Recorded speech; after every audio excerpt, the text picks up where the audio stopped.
On January 5th, 1998, in Lake Tahoe, Sonny had a fatal skiing accident while on vacation with his family. Chastity broke the news to Cher in London. The telephone started to ring, and it was Chas, and she just said, "Mom?" I said, "Yeah." And she said, "Dad is dead." And for a moment, it just didn't, it just didn't compute to me what she was saying. And then I said, "Oh, Chas, I'm so sorry for you." And then I stood up, and all of a sudden my knees just went out from underneath me, and I was on the floor, sobbing. At the request of Sonny's widow, Mary, Cher delivered an unforgettable eulogy. This is probably the most important thing I've ever done in my life. Sonny was like a father and a husband and a friend. And when you have that kind of a bond, when the person is no longer there, I mean, I was amazed at the, because usually she doesn't show that depth of emotion in public. For me, that person is Sonny Bono. And no matter how long I live or who I meet in my life, that person will always be Son for me. Thank you.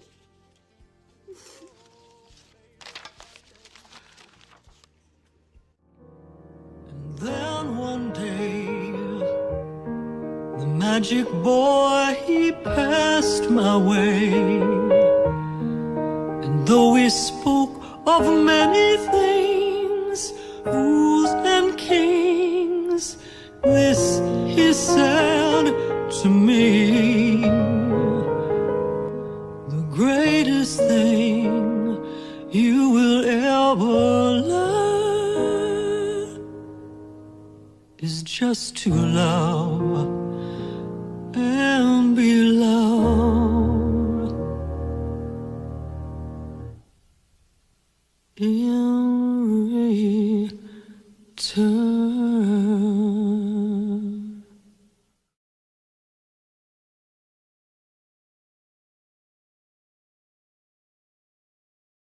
Ladies and gentlemen, and flamboyant gentlemen,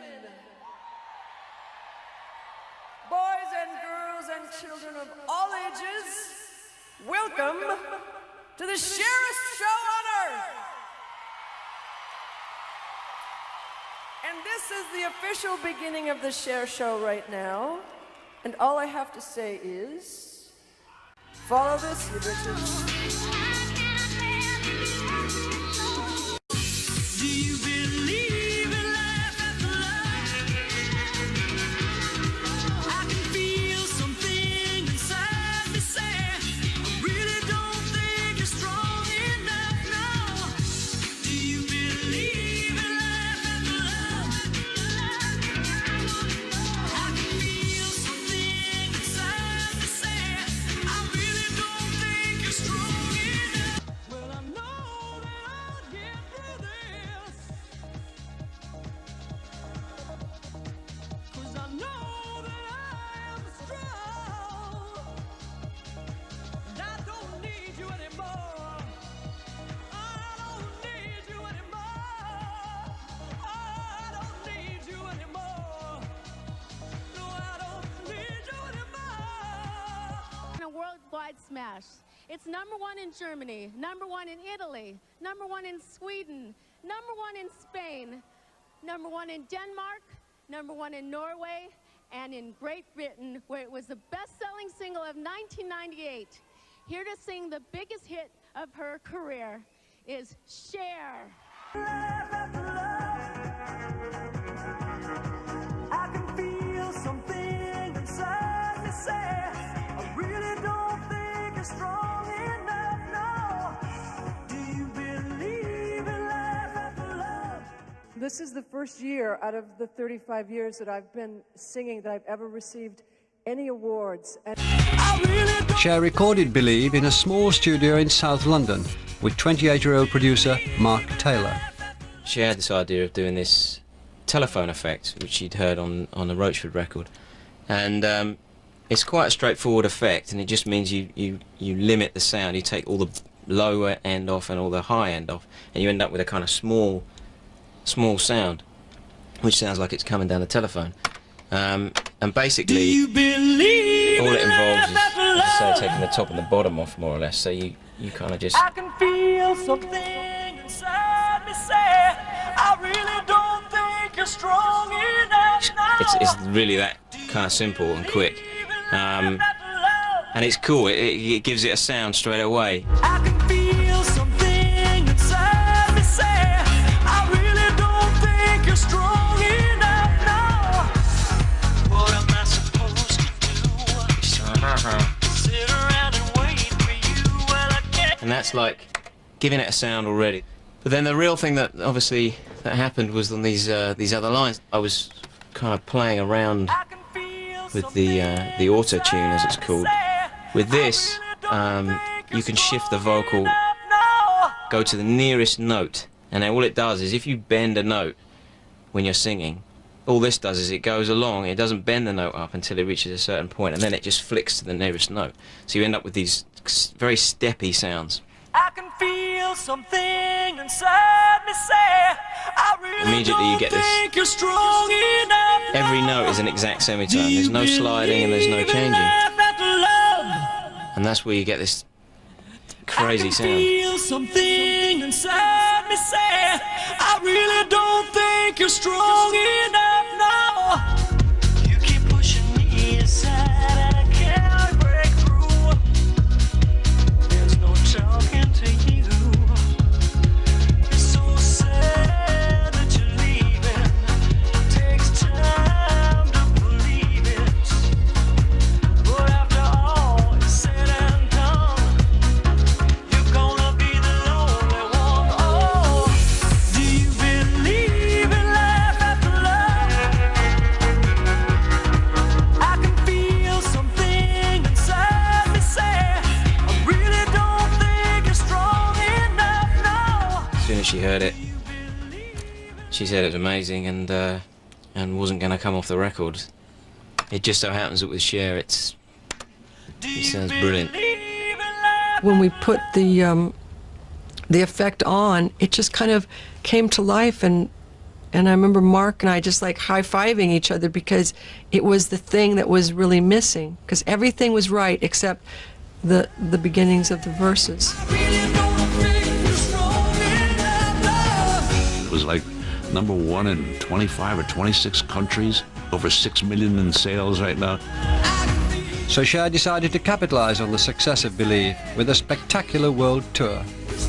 This is the first show I've done in either 8 or 9 years. It's just that now, with the success of Believe, it's either now or never. We've got about 10 buses and 10 trucks. When the show's over, you know, you just come out on this bus and it takes you to the next city, and, you know, you wake up and you're there.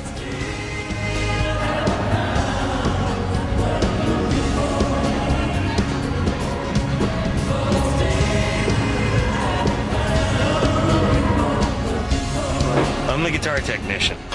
See the wheel turn? I get paid to make the wheel stop turning. If something really atrocious happens, I have a little mic next to my vocal mic. I have a little mic that I can speak to him. I don't think some of they can air those things that you say in that mic. No, some of them, yeah, some of them are not suitable for children, I don't think. I think to this day she doesn't like to go on stage totally by herself. That's why she has a lot of dancers with her and a lot of jazzerine changing everything. She always says, "I'm not that kind of a singer. I'm not a Frank Sinatra or a Diana Ross where I can just go out and sing." Hey, here we come! Come into the circle. Come on. Will you guys just come on? Hey, Janet. Come on, come on, come on. I would bore myself to tears if I heard myself just stand on the stage for an hour and a half singing. Why is that? Because I'm not a great singer. You know, I'm just not a great singer. I'm not a terrible singer, but I'm not a great singer. So we need wings on fingers, wings on toes, wings on vocal cords, Wings on Spirit. Anybody got any other suggestions? No one falling off the stage.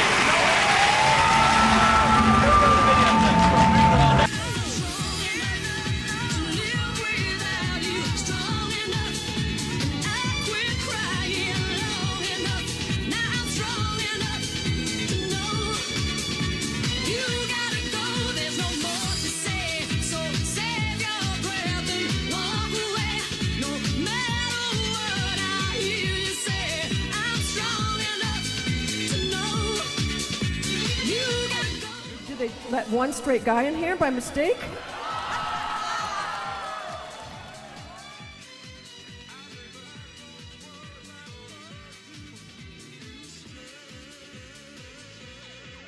Now she's set to release her new CD, Not Commercial, exclusively online. An audiophile sat down with Cher and her producer to find out why she chose digital distribution over traditional label distribution.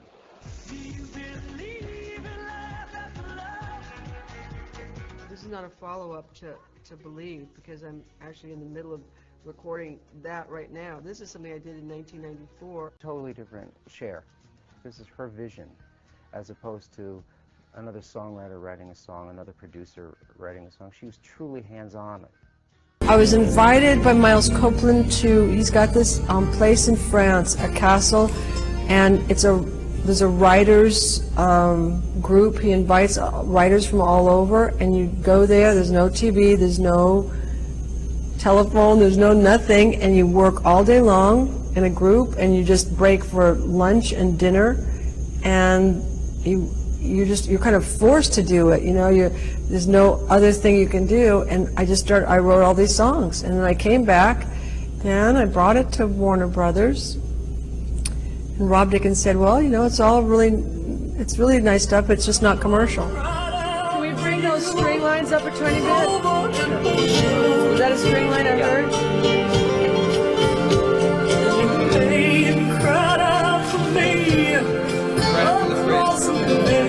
This part is all okay. Oh, I mentioned it someplace, and I did this interview with some guy, and he said, you know, I heard about this group of songs that you did, and would you play me one of them?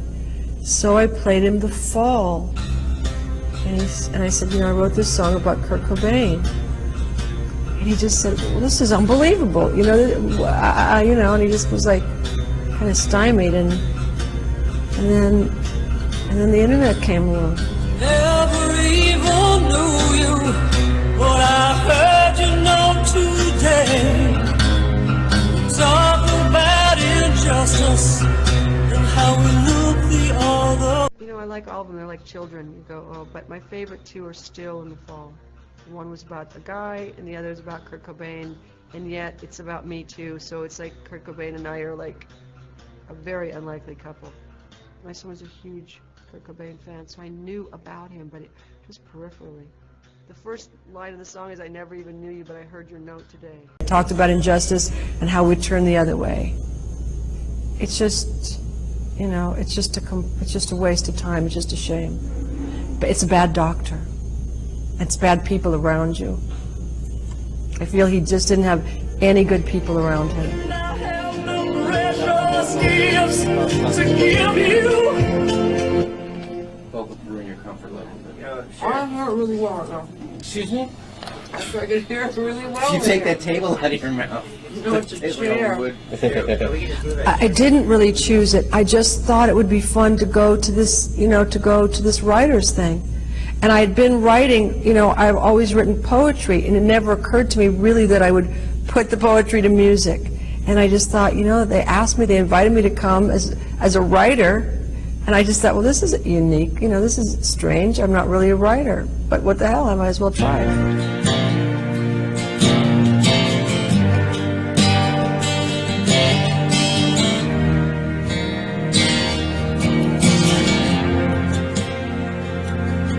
I met a woman in San Francisco who was lying in the streets. I walked on past her in a hurry. I write much differently than my records, the records I record. So I did it really for myself. I really didn't do it for people. I just did it for myself. I didn't have any expectations. I just did it. And then somebody said, you know, you could put that out on the internet.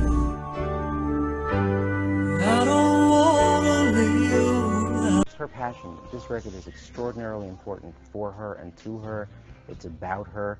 She just wanted people to share it. There's a major future for this, a major future in music distribution like this, absolutely.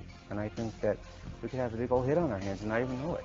These songs are really, they're extremely valuable to me. I'll be interested to see if they're valuable to anyone else.